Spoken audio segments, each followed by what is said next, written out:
Arestado ang sarong lalaki sa ginibong bypass operation kan Sipukot Municipal Police Station sa Barangay North Centro, Sipukot, Camarines Sur, alas 8:30 kasubanggi. Pigbisto ang suspect na si alias Bo, 45 anyos, wara nin trabaho, may kalib-in partner asin residente ka nasabing lugar. Nakuha sa posisyon niya ang 57 gramo ng pigtutubo na shabu, na pigkakarkulong nagkakantidad ng 357,600 pesos. Basado sa investigasyon, dating drug surrendery ang suspect asin nagbalik naman sa pagpapalakop nin illegal na droga.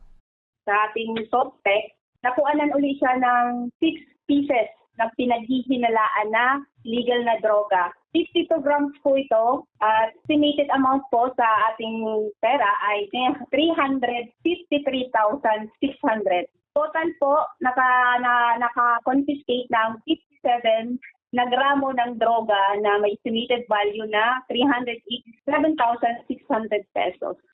Naaresto ang suspect ang pinagsararong pwersa kan Sipukot Municipal Police Station, Provincial Intelligence Unit, Provincial Police Drugs Enforcement Unit, asin sa koordinasyon sa Philippine Drug Enforcement Agency Bicol. Naatubang siya sa kasong pagbargar sa Acta Republica 9165 o Comprehensive Dangerous Drugs Act of 2002.